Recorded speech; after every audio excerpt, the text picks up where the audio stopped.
What's up, guys? It's your boy Sean here, aka Rolla 1969. If you haven't already subscribed to my channel, then you're missing out on like a lot of really good stuff. Make sure to subscribe. Make sure to like this video if this helped you out. So let's just take all that now, throw it off to the side. The business end is already done. So now I have a situation here, and that is that I ran out of fuel. However, though, the fuel man cannot get to my house for the next couple of days because he's just super busy. We've had a lot of snow, a lot of really cold weather, and I'm talking like bitter cold weather. So what to do in a situation when you run out is don't panic. Relax. You got this. Go to the store. You don't need to get kerosene. You can buy diesel. If you have a hot water boiler, or whether if you have a regular furnace, this is all like pretty much the same standard type stuff. I'm going to show you guys what's up and how to do this, how to bleed this. Okay. Right here is a bleeder. You can see it kind of looks like a little nipple thing. It looks like it's got like a little bolt on it, a little tit valve on the end there, as I call it, a tit valve, whatever. I'm going to back up here. Actually, I'll zoom in for you a little bit, that way you guys can see. Zoom back. There we go. See, that's it right there.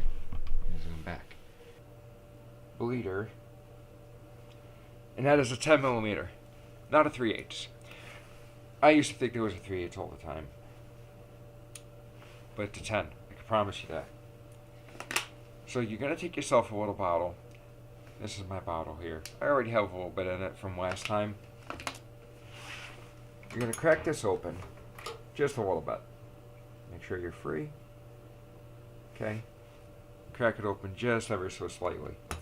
Then you're gonna hit the reset button. In my case, it's a little red blinking light.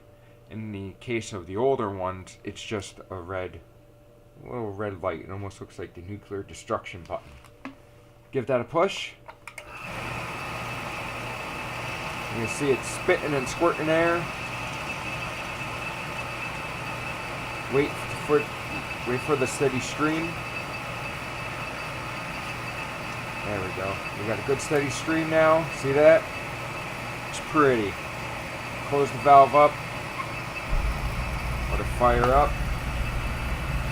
At this point, make sure to turn your ratchet in the opposite direction because you don't want to loosen that back up. Get on it and you don't got to crank it. Just a little, pump. A little bit of pressure is all you need. And that's it. That's how you do it. That's how you fire up your boiler. Don't mind my mess down here. Boiler / furnace. So like a lot of times what a lot of people would actually do is they would let that go for the whole entire cycle. You'll hit the reset switch, the little red button. It'll go the whole entire full term. It'll blast out all the fuel oil that you had in there. It'll blast out the kerosene or the diesel that you've already put into your tank. Once all of that clears out, it'll do like the cycle. It'll shut itself off. Then you can go back. You can hit the reset switch again. That's how I used to do it, and I discovered I actually wasted a lot of fuel by doing that. So I kind of picked up this method from a furnace guy who actually taught me this. So now I'm teaching you guys. So in return, we're just teaching each other a whole bunch of other things. Really hope that this video has helped. On another note, if you cannot get your boiler or your furnace to fire right up and you're having issues with it and you got to hit that reset switch more than like 2 times, more than likely you have another problem. More than likely it could be your electrodes are bad. Sometimes the eye goes bad. There's a little eye in there that sees the flame. That can go bad. It could be just a number of different things, but don't mess around because that box right there will fill up with fuel. And after 2 times hitting your reset switch, all you're doing is pumping more and more fuel into that box. Literally, it becomes like a bomb. Want to see a cool little example? I'll show you. So this right here is my old boiler. It has recently been replaced about a year ago. It is super duper heavy, and I haven't taken it up the stairs yet. Maybe I should make an entertaining video for that later on. But this thing weighs a ton. I mean, it is super heavy.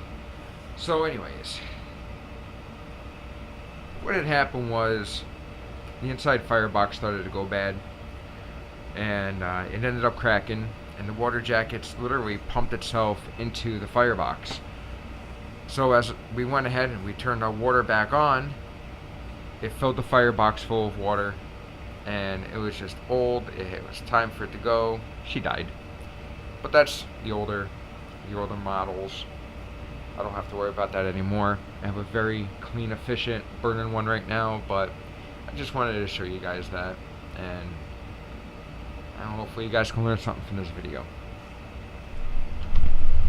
So anyways, guys, like I said, I hope that you learned something from this video. Be sure to like, share, subscribe, comment, all that other good stuff. Be sure to follow my links on the bottom in the description below. I have a little video sponsorship down there, my own little company, Rolla Customs. Be sure to check that out. There's a link to that on my Facebook as well.